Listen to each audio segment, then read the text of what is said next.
You are listening to the Why Smart Women podcast, the podcast that helps smart women work out why we repeatedly make the wrong decisions and how to make better ones. From relationships, career choices, finances, to faux fur jackets and kale smoothies. Every moment of every day, we're making decisions. Let's make them good ones. I'm your host, Annie McCubbin, and as a woman of a certain age, I've made my own share of really bad decisions. Not my husband. I don't mean him, though. I did go through some shockers to find him. And I wish this podcast had been around to save me from myself. This podcast will give you insights into the working of your own brain, which will blow your mind.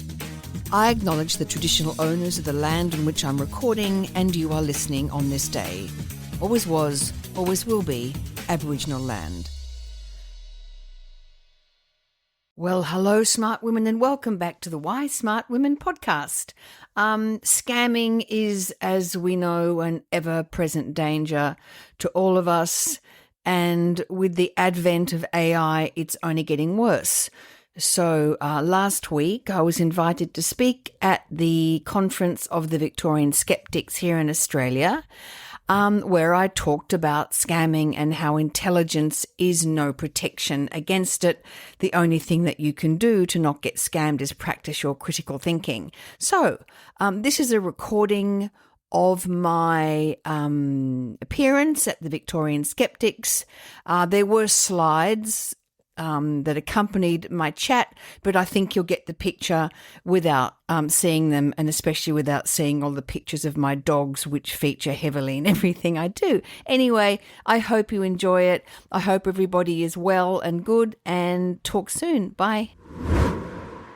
All right, Annie, without Okay. any further ado, we will let Here I you... go. So Thank you very much. Okay. If one of the dogs barks, I'm really sorry. But there it is, because they're naughty. Okay, so here is one of my dogs. Here's me with two of my dogs, but only one is relevant. But I don't want you to think that I play favourites. Anyway, back to the first dog. This is Ryder. He's about 5 years old and very, very badly trained, which is where my story starts. So I'm sitting at my computer last year when my husband walks by behind me, looks down and says, "What's that?" Well, that was the book I had just ordered off the internet, which was going to transform the behaviour of the dog. He looked closer. "Is that your name and Ryder's name on the front cover?" I looked up at him. "Yes," I said. "Isn't it adorable?" "How much was it?" he said. That may have been the first moment I began to question my purchase, although too late to stop it. The book was $115. But in my defence, even though it was just a cut and paste of basic dog training that I could have searched for free, it had my name and Ryder's name on the front and a picture of Ryder. See? So you can't blame me. I mean, look at him.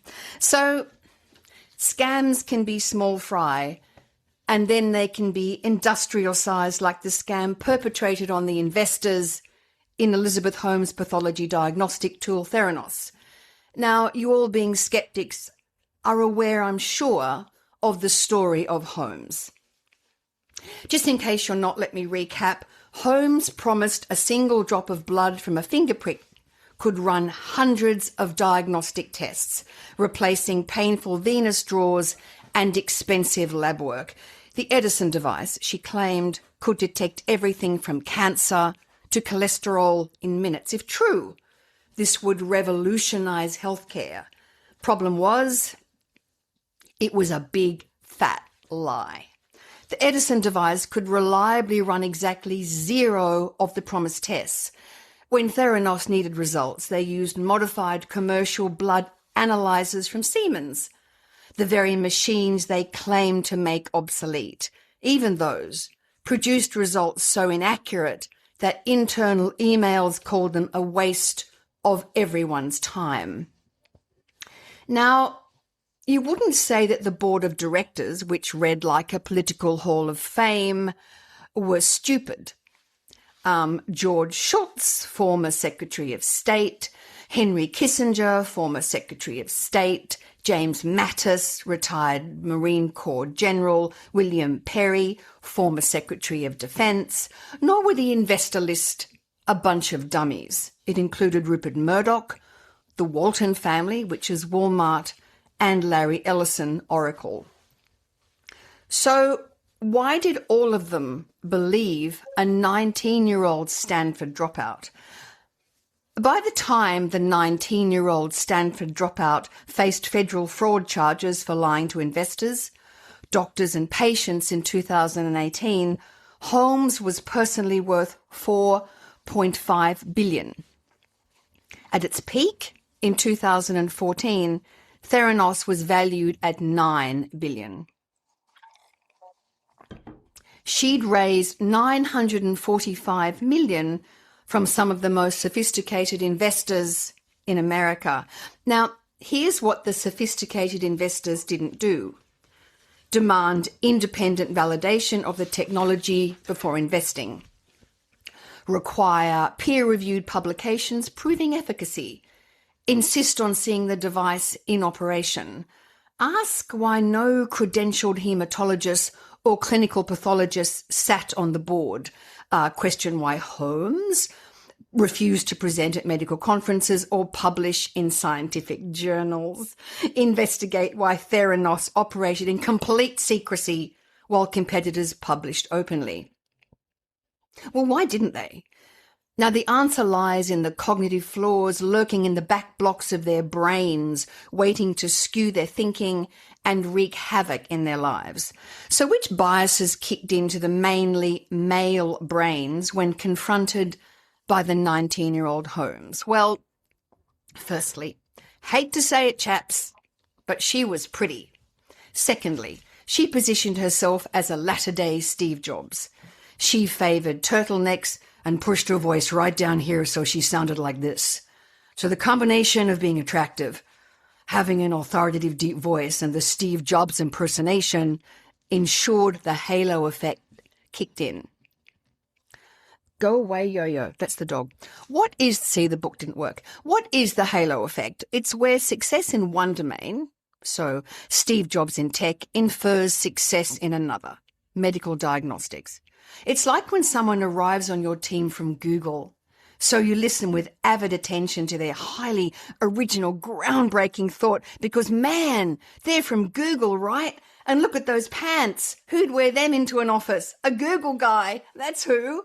Only to discover Google guy stole your couscous salad from the fridge and their original thoughts are a rewording of Lose from Risk, who articulated them 5 minutes earlier, but nobody registered them because she's not from Google and she's a girl. Then Holmes used secrecy as strategy. She framed scientific opacity as protecting intellectual property when it actually hid non-functional technology. You know, like, I'd love to discuss the tech, but if we want this to stay ahead of the game, we can't allow the rest of the market to get hold of our secrets. So, shh. Remember, she was pretty and charismatic. Our critical thinking skills get suspended in the face of attractive, charismatic people. Layering on to the halo effect and the secrecy strategy, their critical thinking would have been sidelined by the authority substitution. Political credibility replaced scientific validation. She surrounded herself with political figures who had zero expertise in medical diagnostics, but maximum credibility transfer. If George and Rupert think it's got legs, it must. They're no dummies. Then we arrive at confirmation bias, which, as we know, is the mother of all biases. Investors wanted to believe in a fairy tale, in a female Jobs. They were invested in this story that said this 19-year-old college dropout had managed to solve a problem that eluded the entire diagnostics industry. And any evidence that contradicted the story was dismissed. Tyler Shultz, grandson of board member George Shultz, and a biology grad from Stanford, worked at Theranos as a lab technician. He saw the fraud firsthand and became a whistleblower.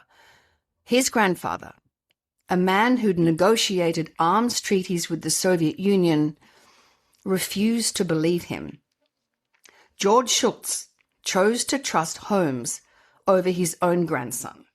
I don't know, maybe she was prettier. This is the power of constructed credibility. Unbeknownst to us, we make emotional decisions in the limbic system of the brain. Then the prefrontal cortex post-rationalizes those decisions. Think of your limbic system like Donald Trump and your prefrontal cortex like his hapless press secretary. He says something crazy and the secretary comes up with a perfectly rational explanation. Unfortunately, intelligence is no protection against this mechanism. The more The more intelligent you are, the better your post-rationalizations will be. Smarter people are better at convincing themselves and others that they're right.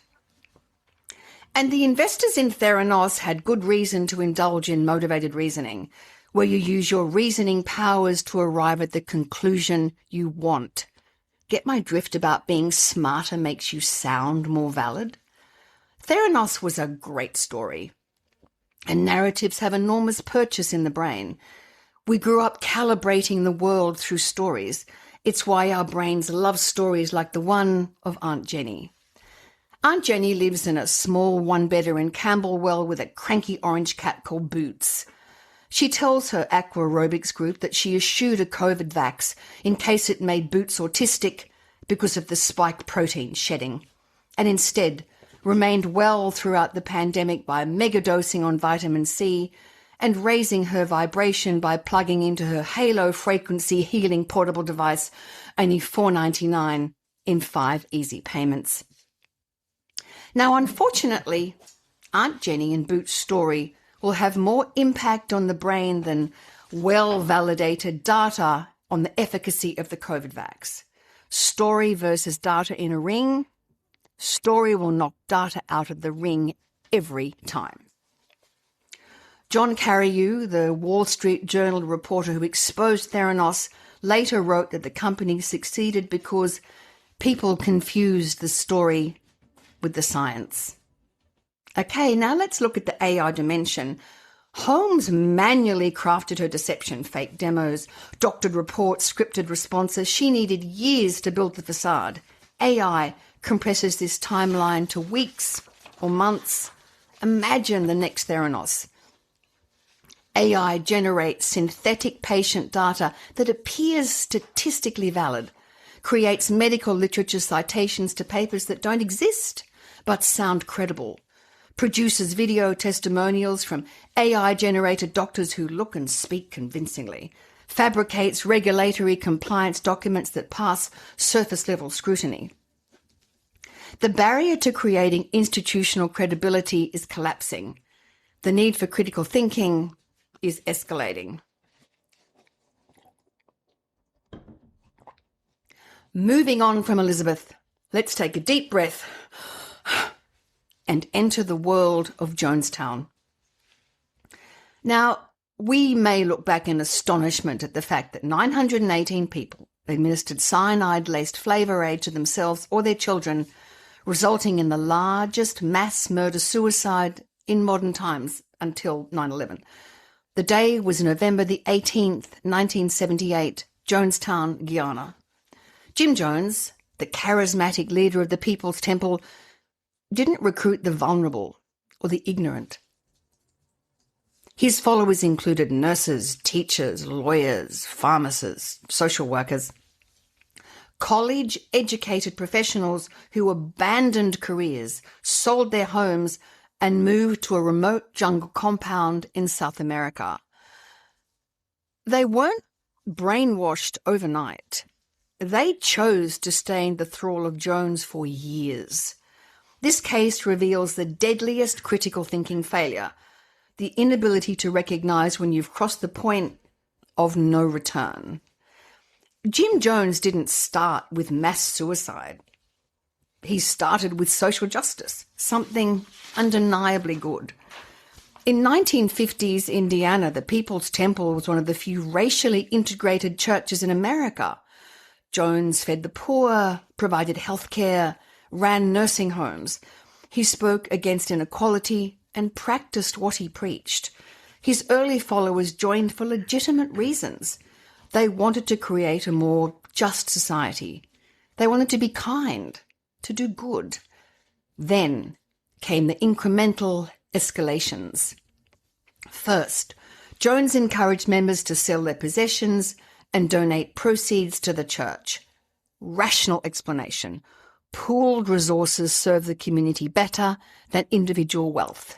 Second, he moved the community to California, then later to Guyana. Physical isolation that made questioning harder and leaving nearly impossible. Rational explanation, escape persecution, and build a utopian society. By the times Jones introduced white nights, rehearsal practice drills for mass suicide, members had invested too much to walk away. Their entire lives were embedded in the temple. Leaving meant admitting years of decisions were wrong, admitting they'd sacrificed relationships, careers, and autonomy for nothing. The critical thinking failure wasn't sudden irrationality. It was progressive commitment. Here's what didn't happen at any stage. Members didn't demand financial transparency. Where did donations actually go? They didn't question why Jones needed armed guards.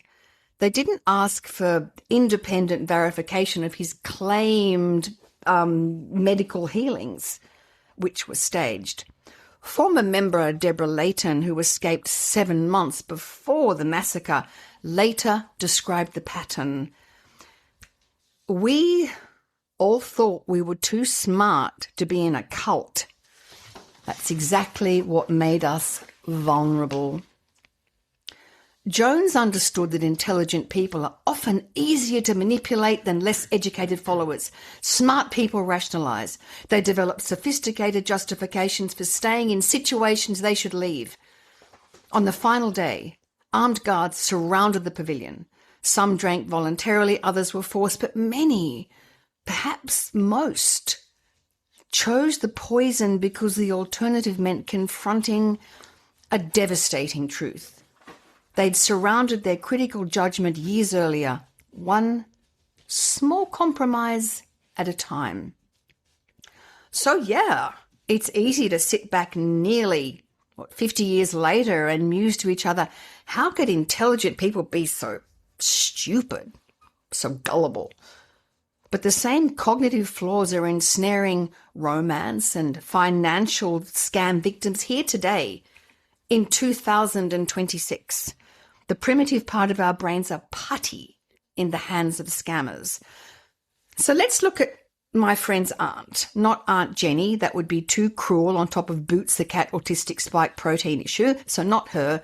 And for anonymity, let's call her Aunt Kathy. And let's call my friend Steve. So my friend spent some time in the military. Auntie Kath was very proud and also aware that being in the services wasn't a piece of cake, so she wanted to support Steve. Then Steve left the services and is now a spy. No, he's not. I made that up just in case you were losing interest in my story. Anyway, so stop yo-yo. So Steve's now out of the services and Auntie Kath is at a computer when the picture of a young serviceman pops up. He's serving in Qatar or somewhere, and wouldn't you know it, he's run out of cash and can't get home to see his sick mother and, sick mother, and he's on leave and his mother has blah, blah, blah, blah, blah. You get the picture, all lies. So Auntie Kath's brain at this point is firing off with the familiarity bias. The boy reminds her of Steve, and he doesn't need her help anymore, but this boy does. So she sends him a small amount of money. And just like the Jonestown members who didn't ask where the money was going, Auntie Kath doesn't question the validity of the gift. She just gets a nice, warm feeling from having helped. The moment she hit send and the soldier sent her a heartfelt thank you, pathways in her brain would have been activated, releasing oxytocin, a neuropeptide that signals trust, safety, and connection. Now, of course, like the Jonestown devotees, each small sacrifice made the next one easy to justify. So Auntie Kath has escalating commitment. Enter Steve's wife, Maddie, who is aghast at Auntie Kath's willingness to support what is clear to her is a scammer. In Jonestown, Jones instigated loyalty tests where members had to prove commitment by cutting ties with skeptical family members. His rational explanation: negative influence undermines collective progress. In Auntie Kath's lounge room, Maddie is hovering over her computer, pointing out why Auntie Kath is wrong. But Auntie Kath's brain has been primed for this. Max the soldier warned her that family members would doubt how genuine his request is. So Maddie's cautions hit up against the power of his narrative. Confirmation bias kicks in. Maddie doesn't know Max like Auntie Kath does. And social isolation enters the fray. If Maddie's going to be like that, she can leave. And Auntie Kath can go back to waiting for a grateful message from Max to appear on her screen, and her warm feeling of belonging will wash over her. Like Jonestown, where physical contact with outsiders were forbidden, Auntie Kath eliminated external reality checks by distancing herself from her family's doubts.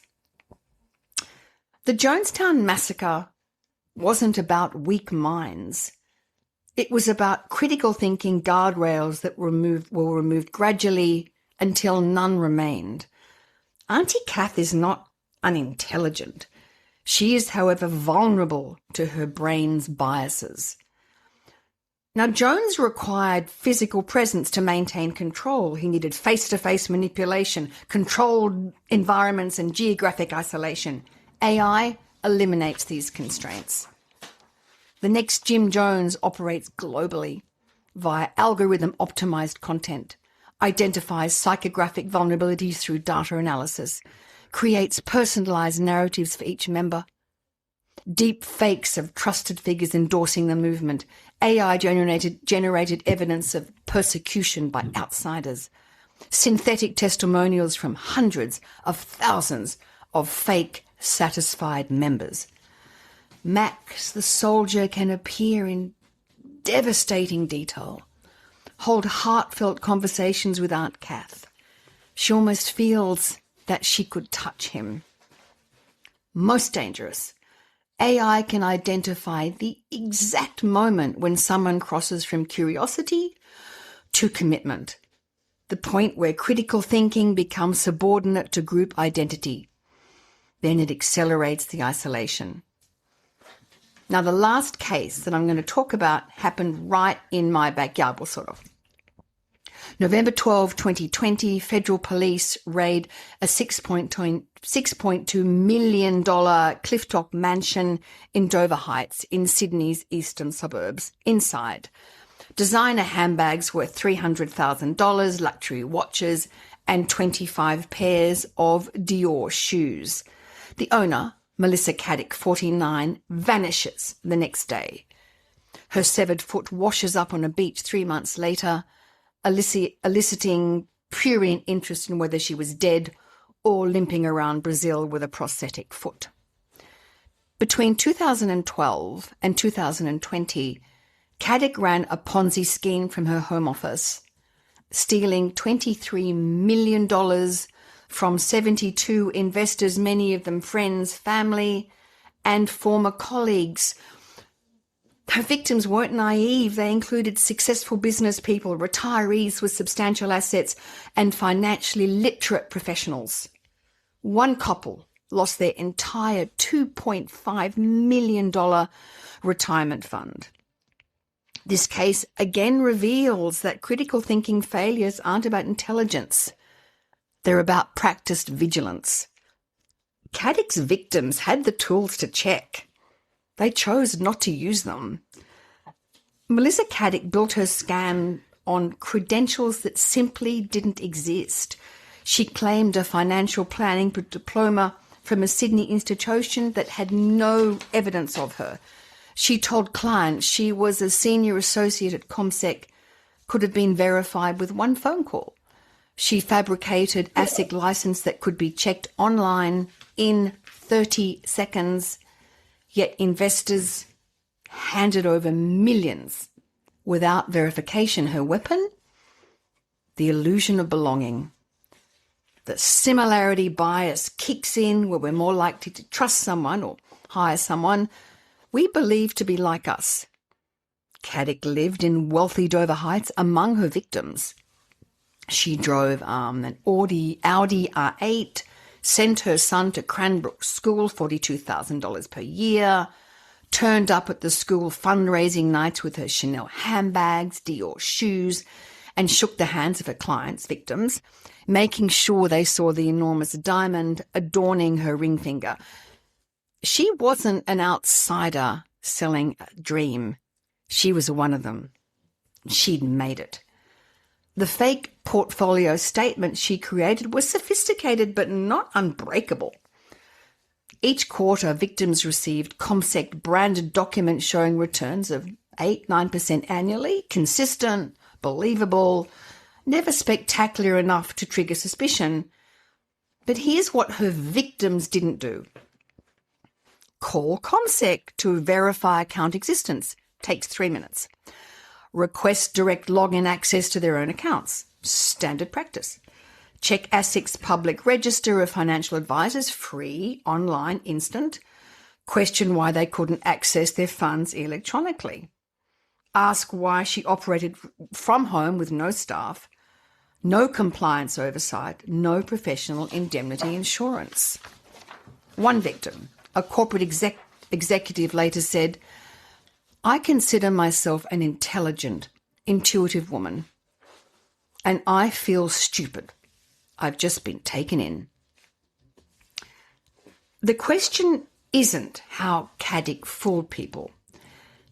It's why intelligent people suspend their critical thinking.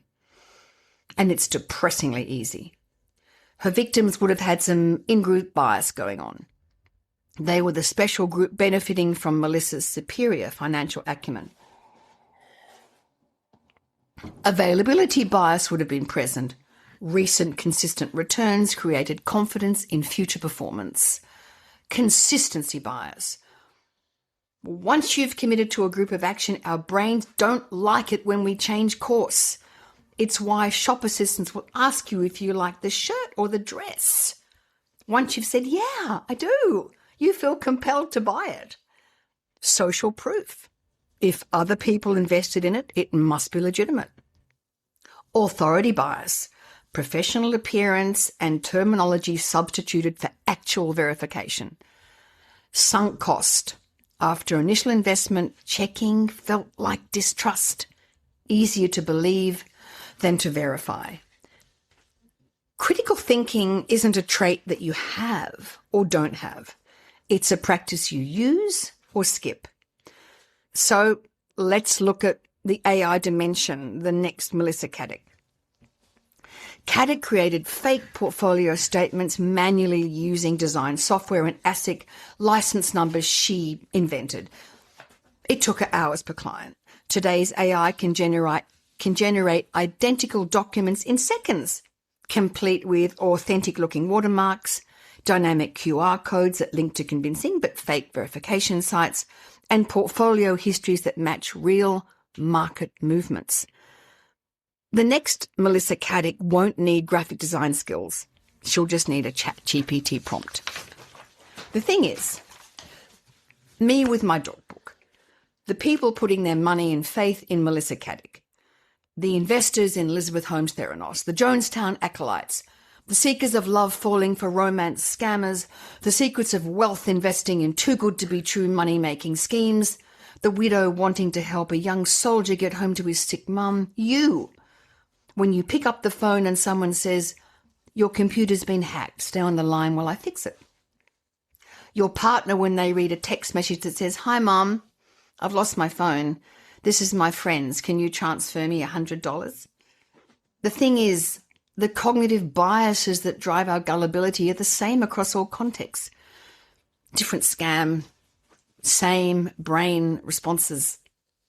Can't stop the scammers. It's only going to get worse with AI.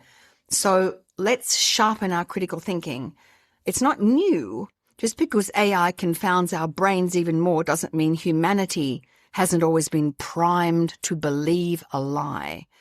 So what to look out for? Intelligence as vulnerability. Highly capable people use their intelligence to rationalize rather than investigate. Smart people are better at defending bad decisions. Verification avoidance. In each case, simple checks would have exposed the fraud. None were performed. The tools existed, they weren't used. Social proof substitution. Caddick's victims trusted her because their neighbours did. Theranos investor trusted Holmes because Henry Kissinger did. Jonestown members trusted Jones because other committed professionals did. Auntie Kath trusted Nax because he reminded her of Steve. I trusted the purveyors of the book because I'm an idiot. Incremental commitment. No one makes catastrophic decisions instantly. Caddick's victims started small. Holmes' board approved gradual expansions. Jones' followers escalated slowly. Auntie Kath's critical thinking skills were sidelined gradually. I'm not mentioning the dog book again. By the time the danger was obvious, exit costs were too high. Humiliation is to be avoided at all costs. And finally, narrative over evidence. All four scammers told compelling stories. Caddick's financial security through exclusive access. Holmes' medical revolution through visionary innovation. Jones' social justice through collective sacrifice. Max, the young soldier, a soldier in a strange land, unable to get back to his sick mother. The stories felt true. That substituted for being true. Each technique these scammers used, fake documents, manufactured credibility, emotional manipulation, incremental escalation, becomes exponentially easier with AI tools. Melissa Caddick needed graphic design skills and access to financial templates. AI generates them on demand. Elizabeth Holmes needed to cultivate relationships with influential board members over years. AI identifies and targets high-value individuals in weeks. Jim Jones needed charisma and physical presence. AI creates parasocial relationships at scale through personalized content. Critical thinking isn't optional preparation for occasional threats. It's daily practice against constant manipulation. The people who survived these scams didn't have higher IQs. They had practiced habits. They verified before trusting. Our instincts should not be trusted across the board. They can be well dodgy. They demanded evidence. It's hard to do when you've bought into a beautiful fairy tale. They maintained external relationships. Don't cut off your family and friends who have a different perspective. No matter how much you want to scream, "Shut up! I know what I'm doing." You probably don't. So you should do the shutting up. They treated emotional appeals with suspicion. Feeling gooey and hopeful should set off alarm bells. They didn't mistake storytelling for truth, coherence for factual accuracy. Intelligence doesn't protect you from being scammed. Critical thinking practice does. And in an AI-generated world, in an AI-accelerated world, that practice must become as habitual as breathing. So ask yourself, what verification standards are you skipping right now because it feels like distrust? Because that's exactly where the next scam will enter. Thank you. Well, thanks very much, smart women. I hope you enjoyed that. I think it's very salient. We are just absolutely being crushed by this tsunami of disinformation and people that would do us wrong. So really sharpening up our critical thinking skills is absolutely critical if we're going to survive this and thrive in this period. So I hope you're all well, and wherever you are in the world, stay safe, stay well, keep your critical thinking hats on. See you later. Bye. Thanks for tuning into Why Smart Women with me, Annie McCubbin. I hope today's episode has ignited your curiosity and left you feeling inspired by my anti-motivational style. Join me next time as we continue to unravel the fascinating layers of our brains and develop ways to sort out the fact from the fiction and the over 6,000 thoughts we have in the course of every day. Remember, intelligence isn't enough. You can be as smart as paint, but it's not just about what you know, it's about how you think. And in all this talk of whether or not you can trust your gut, if you ever feel unsafe, whether it's in the street, at work, car park, in a bar, or in your own home, please respect that gut feeling. Staying safe needs to be our primary objective. We can build better lives, but we have to stay safe to do that. And don't forget to subscribe, rate and review the podcast and share it with your fellow smart women and allies. Together, we're hopefully reshaping the narrative around women and making better decisions.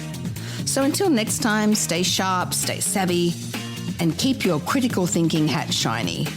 This is Annie McCubbin signing off from Why Smart Women. See you later. This episode was produced by Harrison Hess. It was executive produced and written by me, Annie McCubbin.